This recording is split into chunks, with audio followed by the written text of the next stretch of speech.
We're in uncharted territory, but obviously these are must-win games. We got Penn State at -11. Texas is at -14. And I was on Clemson, Ralph. I felt like it was a tough loss. They had two chances to cover at the end of that game, but I also felt like they could have won that game outright. Now Texas is -14. These are two crazy spreads. And then we have two basically pick'ems under field goals in the other two games. Does anything stand out to you off the bat? Any information you can pass our way in regards to the college football playoffs?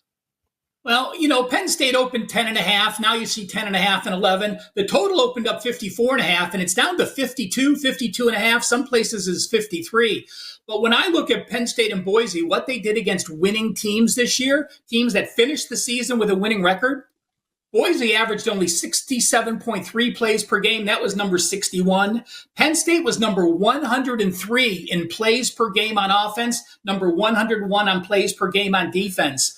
With the pressure they get, I do lean under in the Fiesta Bowl, Penn State and Boise, and I do lean Penn State here. Again, it sort of shows the joke that Arizona State and Boise got first round byes. I think that changes where I think the division winners don't automatically get byes. I think the committee's likely embarrassed.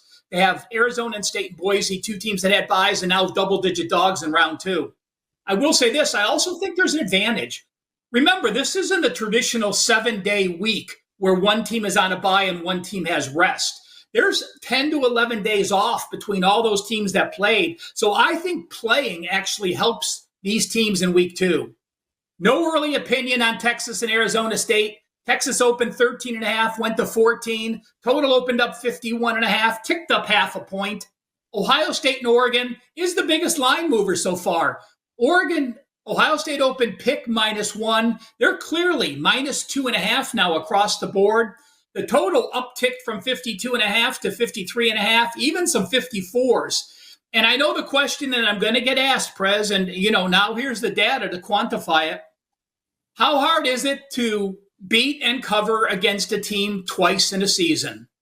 Well, if you play a team in college football twice in a season, if you lost the first game, you only won 44% of the second game straight up, but you covered 54.1%. So regardless of the line, a college football team in a rematch that lost the first game has covered 54.1%.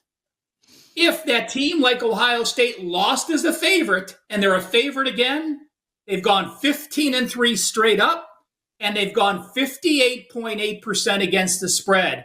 So Ohio State, remember, they were a 3.5 or 4-point favorite at Oregon in a game that had 8 lead changes, came down to the last play. So I think there's value in Ohio State with this line. And in the final game, Georgia opened up 1. They're actually 1.5, a total of 44. Notre Dame, again, one of the slowest paced teams against winning teams. They're number 115 in the country. Georgia was up and down. They played slow, but my early edge, do not count this as a play. I may change my mind when I do a deeper dive. I think I have issues with the Georgia front seven against that powerful Notre Dame rush attack. So that's the way I'll be looking at those games, and just a quick glance at those games. So again, the Fiesta Bowl, Penn State and Boise, is Tuesday, December 31st, New Year's Eve. And then the other 3 games are 1, 5, and 8:45 p.m. Eastern, where we have the Mercedes-Benz Bowl from Atlanta, the Rose Bowl from Pasadena, and the nightcap, the Sugar Bowl from the Caesars Superdome.